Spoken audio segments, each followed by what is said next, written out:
বাংলাদেশে একটা কথা প্রচলিত আছে, একটু যাচাই করে দেখেন এই কথাটাকে সত্য কিনা। বাংলাদেশের নারীরা, মহিলারা নাকি এটা বোধ হয় আমাদের নেতা উপলব্ধি করতে পেরেছেন। তার কারণ এই যে 31 দফা কর্মসূচি, এই কর্মসূচি কিন্তু দীর্ঘদিন বেশ বছরের অধিক সময় ধরে সারা বাংলাদেশে প্রচারিত হয়ে আসছে। আমরা এই মাত্র বিভিন্ন মাঠে ঘাটে হাটে বাজারে 31 দফার লিফলেট বিতরণ করেছি বেশ কয়েক মাস যাবত। বলে আপনারা যদি বাজারে ঘাটে যাইয়া এই যে 31 দফার দাওয়াত দেন, বাংলাদেশের অর্ধেক নারী ভোটার, সেই নারী ভোটাররা কি বাজারে যায়? আমরা বললাম যায় না। তো তাহলে কাগজ দাওয়াত দেন, বাংলাদেশের অর্ধেক ভোটারদেরকে মাপ রেখে বিএনপির কর্মসূচি কিংবা রাষ্ট্রের কোন কর্মসূচি বাস্তবায়ন করা সম্ভব নয় উনি উপলব্ধি করেছেন। সে কারণে বলেছেন আমি এই কর্মসূচি ভাবে ঘেরে সাজাতে চাই। কিভাবে? এই কর্মসূচিকে ঘরে ঘরে জনে জনে পৌঁছে দিতে হবে। তাহলে কি করতে হবে? এই আয়োজন। সুতরাং উনি একটা ধন্যবাদ আপনাদের থেকে পাইতে পারে, একটা তালি পাইতে পারে নাকি? নাকি? আচ্ছা, আমাদের মানুষ, আমাদের মা বোনরা তো কৃপণ নয়, তারা তালি দিয়ে নেতাকে অভিনন্দিত করেছে।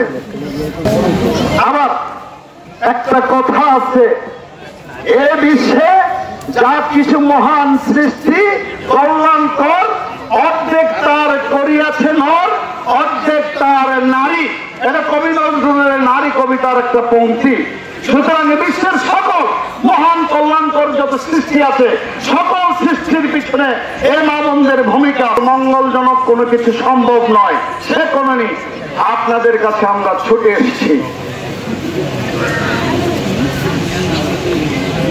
ছুটে ওই যে আপনারা পছন্দ করেন ধানের শীষ, সেজন্য যে নারী গোষ্ঠী আমাদের ধানের শীষকে হৃদয়ের চাইতে বেশি ভালোবাসে, বেশি পছন্দ করে, তাদের সাথে লক্ষ্য, আমাদের যে চূড়ান্ত লক্ষ্য, আগামী দিনে বাংলাদেশে যে অবাধ, নিরপেক্ষ এবং স্বচ্ছ নির্বাচন হবে, নজিরবিহীন নির্বাচন হবে, সেই নির্বাচনে বাংলাদেশ জাতীয়তাবাদী দলকে, বেগম খালেদা জিয়ার দলকে, তারেক রহমানের দলকে, ডক্টর মোহাম্মদ জামালউদ্দিনকে ধানের শীষে বিজয়ী করতে হবে।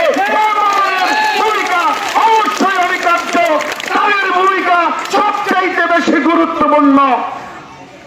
বাংলাদেশের মানুষ স্বপ্ন দেখে, বাংলাদেশের মানুষের এই যে পরিবর্তিত অবস্থায় বাংলাদেশের মানুষ একটা নতুন বাংলাদেশ দেখতে চায়, একটা পরিবর্তিত বাংলাদেশ দেখতে চায়, একটা বৈষম্যহীন বাংলাদেশ দেখতে চায়, একটা আধুনিক বাংলাদেশ দেখতে চায়। সে আধুনিক বাংলাদেশ, বৈষম্যহীন বাংলাদেশ, নতুন বাংলাদেশ করতে হলে নারী পুরুষ সকলকে ঐক্যবদ্ধ হবে ধানের শীষের পক্ষে কাজ করতে হবে। সুতরাং সেই দাওয়াত দেওয়ার জন্যই, সেই আমন্ত্রণ দেওয়ার জন্যই তারেক রহমানের রাষ্ট্র মেরামতের 31 দফা কর্মসূচি নিয়ে আপনাদের সামনে হাজির হয়েছে। 31 দফা কর্মসূচি আছে কিভাবে আগামী দিনে বাংলাদেশের যে বঙ্গর অর্থনীতি, বাংলাদেশ ধ্বংসপ্রাপ্ত যে বাংলাদেশ পেয়েছি আমরা, এই বাংলাদেশকে কিভাবে মেরামত করা যাবে, কিভাবে বাংলাদেশকে সাজানো যাবে, তার একটা কর্মসূচি ঘোষণা করেছেন তারেক রহমান। সে কারণে 31 দফা কর্মসূচিটা আপনাদের সকলকে পরে দেখবার জন্য আমন্ত্রণ জানিয়ে, অনুরোধ জানিয়ে আমি আমার বক্তব্য শেষ করছি।